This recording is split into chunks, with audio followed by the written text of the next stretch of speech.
আসসালামু আলাইকুম মোৰ এটা প্ৰশ্ন যে কুকুৰ পোহা বা ঘৰত ৰখা জায়েজ আছে নে আৰু যদি কুকুৰৰ গা কাপোৰত লাগি যায় তেন্তে সেই কাপোৰ পিন্ধি নমাজ হ'বনে ৰাতুল আলী নাজিৰা কুকুৰ পোহা এনেই কুকুৰ পোহা ঘৰত কুকুৰ পুহি ৰখা এটো নাজায়েজ হয় শৰীয়তে ইয়াৰ ইজাজত নিদিয়ে যদি কিবা কাৰণ থাকে কুকুৰ পোহাৰ আপোনাৰ ঘৰৰ মাল বস্তু বা আপোনাৰ টকা পইচা চুৰ হোৱাৰ ভয় থাকে আৰু সেই কাৰণে আপুনি যদি কুকুৰ পোহে তেন্তে শৰীয়তে তাৰ ইজাজত দিছে কিন্তু কুকুৰ আপুনি ঘৰত ৰাখিব নোৱাৰে কোনো পধ্যে আপুনি ঘৰত ৰাখিব নোৱাৰে কুকুৰ ঘৰৰ পৰা সেপাৰেট হ'ব লাগিব বাহিৰত হ'ব লাগিব আৰু এটা কথা কাৰণ যে সহিহ বুখাৰীত এই হাদিসটো আহিছে যে লা তাদখুলুল মালাইকা ফিহি সূৰাতুন ওয়ালা কালবুন যিখন ঘৰত কুকুৰ থাকে সেইখন ঘৰত ৰহমতৰ ফৰিস্তা দাখিল নহয়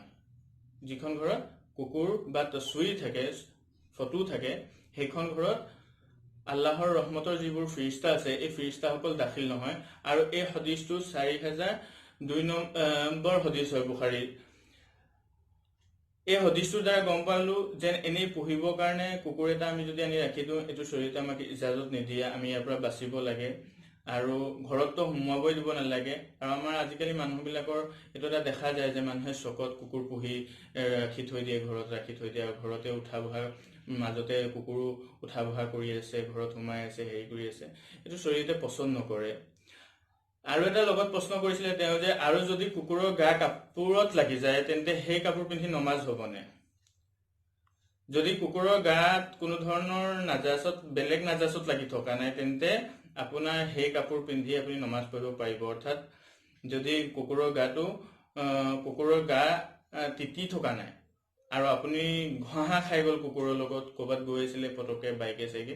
বা এনে খোজকাঢ়ি গৈছিলে আপোনাৰ ঘহা খাই গল কুকুৰৰ গাটো তিতি থকা নাই হুকান হৈ আছে তেন্তে সেই কাপোৰ পিন্ধি আপুনি নমাজ পঢ়িব পাৰিব কাৰণ কুকুৰ গাহৰি বা খিঞ্জিৰৰ নিচিনা আপোনাৰ নাজাসতুল আইন নহয়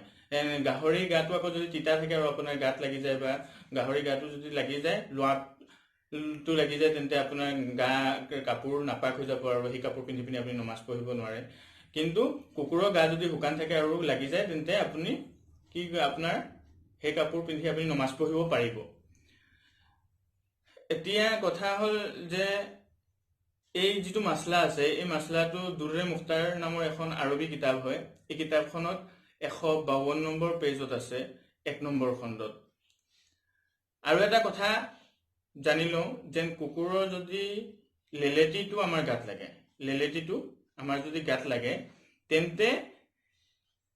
বা কাপোৰত লাগে তেন্তে সেই কাপোৰ দখৰ বা আমাৰ গাটো নাপাক হৈ যাব সেই দখৰ জায়গা নাপাক হৈ যাব আপুনি সেই দখৰ জায়গা ধুব লাগিব আৰু ধুই মেলি খুব ভালকৈ পাক কৰি মেলি তিনিবাৰ খুব চেপি মেলি ধুই মেলি আপুনি সেই কাপোৰটো ব্যৱহাৰ কৰিব পাৰিব এটো মাসলা ফটোয় দাৰুমতো আছে খণ্ড নম্বৰ 1ত পেজ নম্বৰ 247 239 দুটা পেজতে আছে